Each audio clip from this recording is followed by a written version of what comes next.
Hey folks, it's Jim with RV with Canners, and today we're going to run you through a change out of my 6-point leveling system. When we bought this Bighorn, one of the greatest things that was on it was the ability to hit the auto level button, and what that does is it sends 6 hydraulic jacks down and levels the trailer for me. Coming from a towable trailer that didn't have that, being able to push that one button when you arrive to camp and let the trailer level itself is wonderful. It completes the whole job in about a minute. Then I'm running around doing some other things, so it's a really neat feature. However, some things can go wrong, and actually that did with mine. So behind me, I'll show you in just a second, is the center hydraulic jack, and it started to have a leak. In order to fix that, what I've decided to do is replace it with a new jack from Lippert. Now we're going to walk through that in a moment. I enlisted a professional, his name's Matt, from That Trailer Guy out here in Dundee, Oregon. And we'll walk through that in just a minute, but what we're going to do is show you what's happening. And the reason I'm going to change it out is because these jacks are under high pressure, and what I don't want to do is be somewhere and have the jacks down and have that pressure actually release all at once and I'll have an actual problem. It's leaking very little right now, but of course something catastrophic could happen down the road, so I want to fix that now and make sure everything's working perfectly. Alright, hey, I'm standing here with Matt from That Trailer Guy RV Repair out in Dundee, Oregon. We're going to go ahead and go forward and change the hydraulic jack in my Bighorn, but I was a little leery on doing it myself because I'm not a professional, so I enlisted the professional. So Matt, why don't you tell them what the steps are before we get into it? Well, first we're going to loosen the mounts on the bracket. We're going to unhook the hydraulic lines. We're going to plug them off. We're going to transfer fittings. We're going to drop the cylinder out. We're going to transfer fittings from one cylinder to the new cylinder because all the fittings don't come with the kit. And then we're going to reinstall it. And then that fluid comes from the middle one.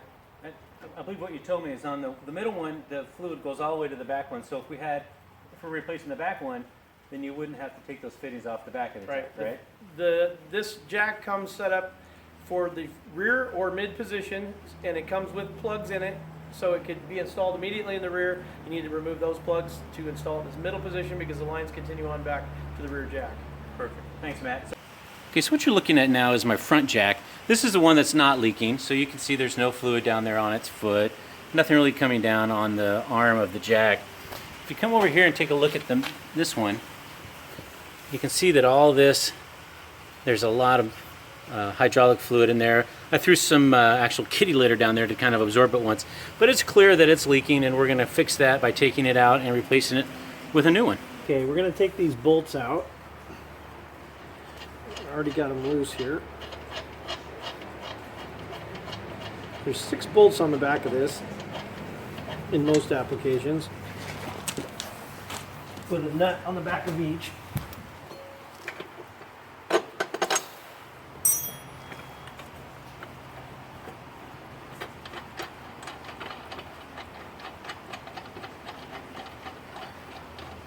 And we don't want to take all of them out because we want to hold it there because the hydraulic lines aren't long enough to reach all the way down.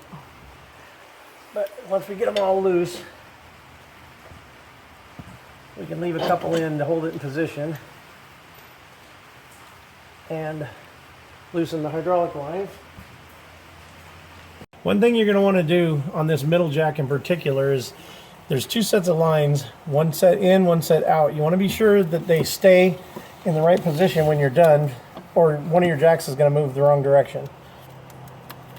So I'm going to just put a zip tie, a piece of tape would work just fine too. I'm going to zip tie the outside too to make sure they go back in the same position.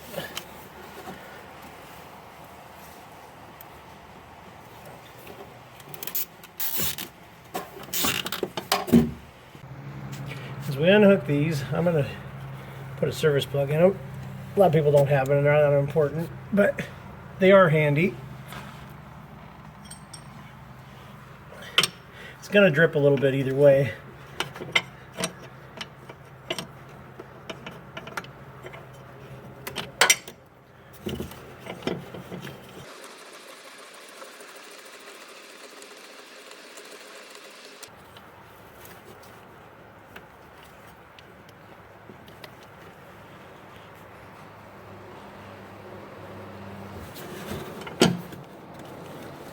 And then I'm assuming we do the same thing for the other side, just the same, right? Exactly. Okay. Now that we've got it out, we need to transfer the fittings from the old one to the new one. And these come set up for both the mid position and the rear position. There's plugs here for the rear position that you would leave in. I'm going to take them out because the lines pass right through and continue on to the rear. In this case, I'm going to transfer these 4 fittings onto this unit, and then we're going to put it back together.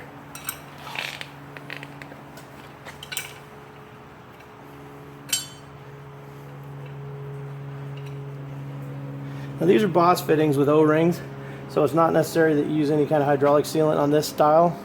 Some styles have a taper to them, and or other types that you want to put a little hydraulic sealant on as you reassemble them.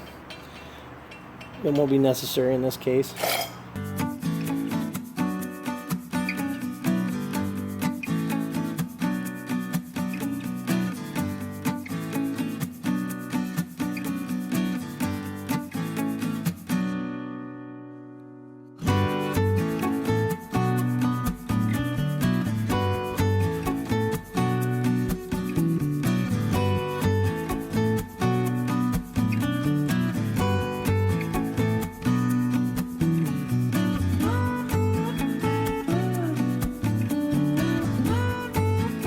Here's a note from Matt. He's got these pig mats, P-I-G, and what they actually do is they're going to absorb the oil or the hydraulic fluid, and if it's actually raining and you're outside, it won't absorb onto these mats.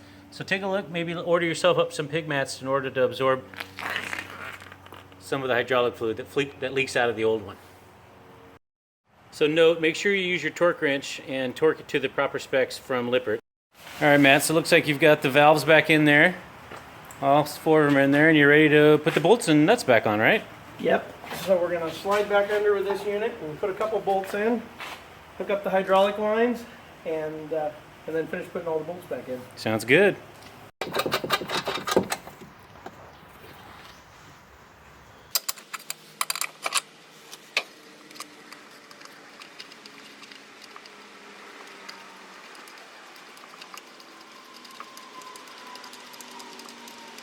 Okay, I'm going to start hooking these back up. Be careful you don't lay straight under it and drip in your face.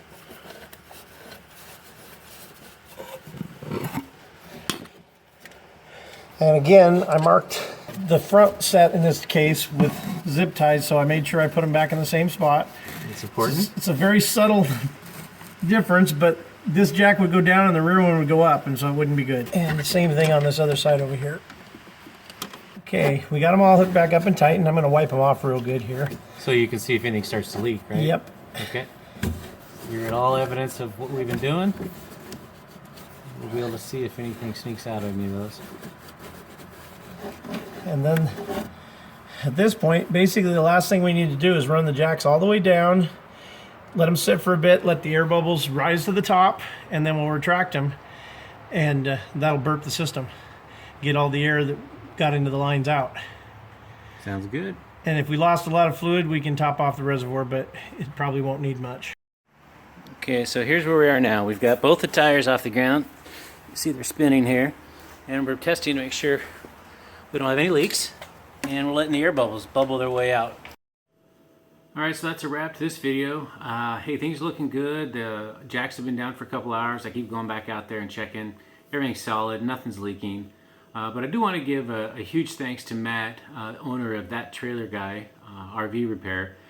If you're ever in Portland area, Portland, Oregon, and you have some issues that you need repair work done, Matt's the guy to see. Dundee's about a half an hour, maybe 45 minutes away from Portland. Give him a call. Here's what his sign looks like outside of his facility. Great guy, easy to work with, really, really good.